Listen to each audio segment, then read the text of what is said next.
नमस्कार साथियों, स्वागत है आपका YouTube channel PS education hub में।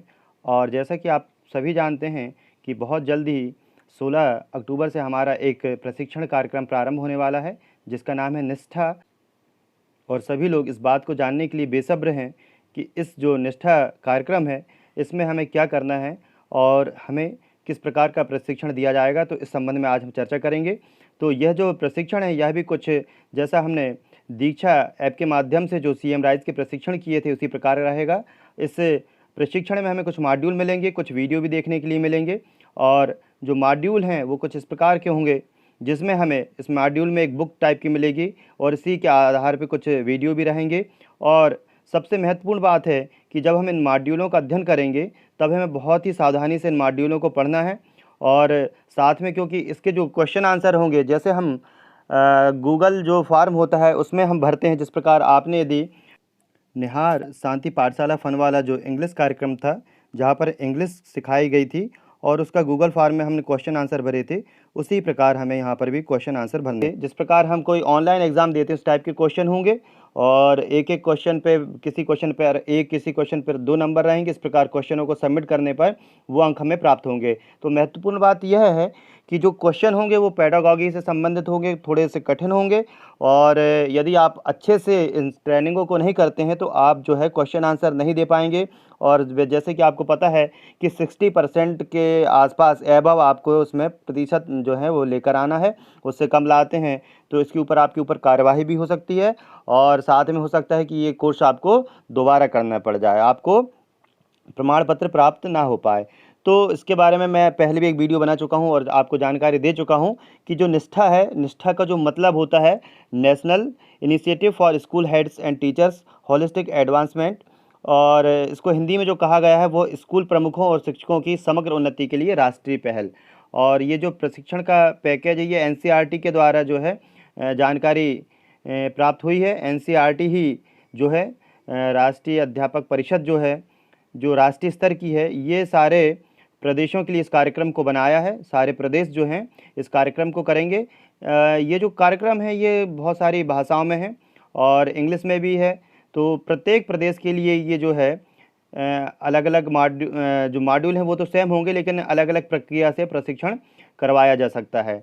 तो कुछ राज्यों में तो इसका प्रशिक्षण हो भी गया है और कुछ राज्यों में नहीं हुआ है। जैसे कि अब मध्य प्रदेश में इसका प्रशिक्षण प्रारंभ होने वाला है और ये संपूर्ण देश में लगभग 42 लाख शिक्षकों को इसका प्रशिक्षण दिया जाएगा।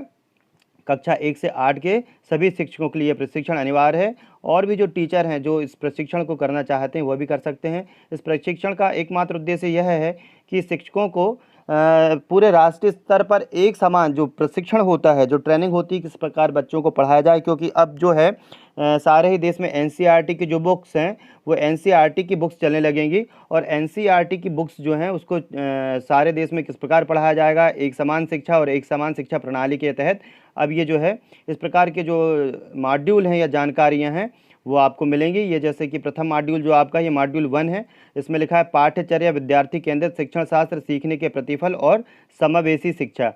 वैसे तो शिक्षक जो है अधिकांश ट्रेनिंगों में इन चीज़ों को जान चुके हैं, पाठ्यचर्या को जान चुके हैं, विद्यार्थी केंद्रित शिक्षण शास्त्र भी है, सीखने के प्रतिफल, सीखने के प्रतिफल जो है जिसको हम लर्निंग आउटकम कहते हैं, और समावेशी शिक्षा को हम लंबे समय से जानते आ रहे हैं कि ऐसा वातावरण जहाँ पर सभी लोग शिक्षा को प्राप्त कर सकें, समावेशी शिक्षा। और यहाँ पर जो ये प्रस्तावना में लिखा हुआ है कि शिक्षा का अधिकार अधिनियम RT 2009 और वर्षों की हमारी शिक्षा नीतियों के परिणाम स्वरूप हमारी कक्षाओं की संरचना में नाटकीय रूप से बदलाव आया है। शिक्षक और शिक्षक प्रशिक्षक के रूप में आपने विद्यार्थियों की इस विविधता का अवलोकन किया होगा, जिससे आपको यह अनुभव भी हुआ होगा कि आप सभी बच्चों को एक ही तरीके से नहीं पढ़ा सकते और ऐसा करना भी नहीं चाहिए। शिक्षण अधिगम के कुछ ऐसे अभ्यासों को अपनाने की आवश्यकता है जो सभी विद्यार्थियों को चुनौतीपूर्ण अवसर प्रदान करते हैं और उन्हें सफलता का भी अनुभव कराएं। इस तरह अभ्यास अब पहले से कहीं अधिक मजबूती से हमारे सामने है। इस प्रकार ये जो इस तरह की प्रस्तावना में, जैसे कि आप पढ़ के समझ चुके होंगे कि इसकी प्रस्तावना ही क्या बता रही है कि किस प्रकार हमें अलग अलग बच्चों के स्तर से उन्हें अध्ययन करवाना होगा। अब आपको मैं ये बताना चाह रहा हूँ कि वैसे तो ये जो आपका जो निष्ठा प्रशिक्षण है, ये आपको दीक्षा ऐप के माध्यम से करना है। ये मध्य प्रदेश के शिक्षक साथियों के लिए है। और ये जो प्रशिक्षण होते हैं ये आपको 3 से 4 घंटे करना है। मैं आपसे निवेदन करना चाह रहा हूँ, YouTube चैनल है, आप इसको सब्सक्राइब कर लें, जिससे कि जो प्रशिक्षण आपको प्राप्त होंगे और जो भी मॉड्यूल आपको बताए जाएंगे उनके संक्षिप्त वीडियो जो सारांश रहेगा उसको मैं आपको इस चैनल पर बताऊंगा, जिससे कि आप यदि वहां पर थोड़ी बहुत जानकारी यदि आपसे मिस होती है या कुछ समझने में आपको दिक्कत होती है तो आप इस वीडियो को देख करके समझ सकते हैं। यदि आपने अभी तक इस चैनल को सब्सक्राइब नहीं किया तो चैनल को सब्सक्राइब कर लें। अब हम चलते हैं मॉड्यूल की ओर कि इस हमें पहले मॉड्यूल में किस चीज़ों के बारे में जानकारी प्राप्त करनी है। तो इसमें है सबसे पहले राष्ट्रीय पाठ्यचर्या की रूपरेखा 2005 के दृष्टिकोण और पाठ्यक्रम तथा पाठ्यपुस्तकों के रूपांतरण में।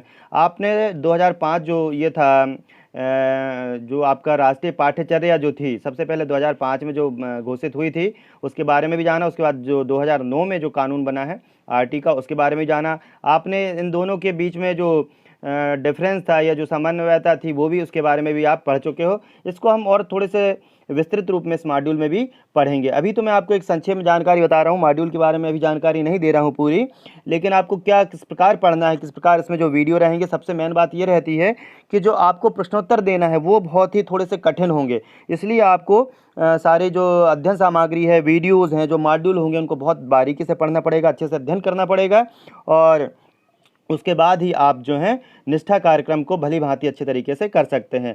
इसमें कुछ शब्दावली, नीति और रूपरेखा को भी समझना है। राष्ट्रीय शिक्षा नीति के बारे में यहाँ पर लिखा गया है और जो राष्ट्रीय शिक्षा नीति है जो 1986 में थी और अब जिसमें लंबे समय के बाद परिवर्तन हुआ है और जो कि 2020 में अब बनकर तैयार हुई है, 2021 से अब जो लागू हो जाएगी समस्त देश में। जो है राष्ट्रीय शिक्षा नीति 2021 जो है वो लागू हो जाएगी और इसके संबंध में भी इस कार्यक्रम में चर्चा की जाएगी। 2005 में जो राष्ट्रीय पाठ्यचर्या की रूपरेखा थी उसके बारे में हम लोग पढ़ भी चुके हैं, लेकिन एक बार इसका जो है रिकॉल हम इसको एक बार और करेंगे। और उसके बाद जो है ये बाल अधिकार अधिनियम ये 2009 की भी बात जो हम करते हैं बार बार, 2005 और 2009 जो हैं वो बहुत ज़्यादा महत्वपूर्ण सन है, इनको तो आपको याद रखना ही है क्योंकि इससे संबंधित भी प्रश्न जो हैं आपके मॉड्यूल के अंतर्गत पूछे जा सकते हैं। इसके बाद ही आप देखें कि इसमें जो है बाल अधिकार अधिनियम 2009 है, आरटी भी लागू हुआ था 2009 में और काफ़ी प्रभाव इसका जो है शिक्षा पद्धति में पड़ा था। और इस मॉड्यूल में करीब 28 पेज हैं और इन 28 पेजों को आपको धीरे धीरे पढ़ना पड़ेगा, बारीकी से समझना पड़ेगा। और यदि आपको कुछ समस्याएं आती हैं तो आप कमेंट बॉक्स में भी समस्याओं से संबंधित प्रश्नों को पूछ सकते हैं और इसके बारे में हम डिटेल में चर्चा अलग अलग वीडियो में करेंगे। आज ये एक मात्र प्रस्तावना है कि इस प्रकार हमें किन चीज़ों को यहाँ पर इस निष्ठा प्रशिक्षण के अंतर्गत समझना है, किस प्रकार के प्रश्न इसमें पूछे जाएंगे, इस बारे में भी मैं आपको जानकारी दूंगा। यदि अभी तक के आपने इस चैनल को सब्सक्राइब नहीं किया है तो चैनल को सब्सक्राइब करें और अपने अदर्स टीचर जो हैं वहाँ पर भी शेयर करें, जिससे सभी शिक्षकों को इस संबंध में जानकारी होगी। यहाँ पर आप देखेंगे कि ये ऑप्शन दिया है विद्यार्थी केंद्रित पाठ्यपुस्तकों की विशेषताएँ। अब जो पाठ्यपुस्तकों का प्रकाशन है उसकी अध्ययन सामग्री जो है वो बाल केंद्रित होगी, यानी कि जो अभी जो एनसीईआरटी की जो भी बुक्स हैं, जो अभी टीचर टीचिंग प्लान बना रहे हैं, उसका महत्वपूर्ण कारण यही है कि ये सारी की सारी जो पुस्तकें वो अवधारणाओं से संबंधित है। अभी तक के हमने जो पुस्तक पढ़ते थे, जो हमने देखें, वो विषय वस्तु से संबंधित होती थी कि आपको यदि त्रिभुज के बारे में समझाना है, आप त्रिभुज ब्लैक बोर्ड पर बना देते थे, पुस्तक में त्रिभुज के बारे में जानकारी लिख दी जाती थी। किंतु अब जो प्रशिक्षण होंगे उसमें आपको अवधारणाएं समझानी पड़ेंगी कि यदि त्रिभुज है तो आपको ब्लैक बोर्ड पे त्रिभुज नहीं बनाना है, त्रिभुज से संबंधित जितनी भी वस्तुएं अपने आसपास आपके उपलब्ध हैं वो सारी वस्तुएं बच्चों को दिखाना है। उनसे ये नहीं कहना है कि त्रिभुज है, उसको पहले आकृति से बच्चों को परिचित करवाना है कि ये जो आकृति है ये आकृति किस जैसी दिख रही है, कैसे ऐसी आकृति आपने कभी देखी है, आपने डिब्बे देखे हैं, आपने बॉक्स देखे हैं। उसी प्रकार जब आकृतियों से बच्चे अवगत होंगे फिर उसके बाद उनको बताएं कि ये त्रिभुज है, ये चतुर्भुज है, ये आयत है, ये वर्ग है, ये कोण है। इस प्रकार आप जो है बच्चों को जो चित्र के माध्यम से भी नहीं, ठोस वस्तुओं के माध्यम से बच्चों को अवगत करवाना है। इस प्रकार ये जो है काफ़ी एक लंबा मॉड्यूल होता है और इस मॉड्यूल के अंतर्गत हम विभिन्न जानकारियाँ प्राप्त करेंगे। कुछ वीडियो में भी जो है मॉड्यूल के अंतर्गत मैं आप लोगों को जानकारी दूंगा। और क्योंकि कुछ लोग जो हैं वो पढ़ने में उतना ज़्यादा रुचि नहीं रखते हैं, इसलिए मेरा ये प्रयास है कि मैं सभी शिक्षकों को मॉड्यूल से अंतर्गत जो भी संक्षेप में सारांश होगा वह आपको वीडियो में बताऊंगा। आपको ट्रेनिंग अच्छे से करनी ही है, साथ में जो उसके जो क्वेश्चन आंसर होंगे, जो आपके टेस्ट लिए जाएंगे, उन्हें भी अच्छे तरीके से करना है। और पूरी कोशिश रहेगी कि मैं आपका पूरा सहयोग कर सकूं। यदि अभी तक आपने चैनल को सब्सक्राइब नहीं किया है तो चैनल को सब्सक्राइब करें, ज़्यादा से ज़्यादा शेयर करें और इस वीडियो को लाइक ज़रूर करें। धन्यवाद।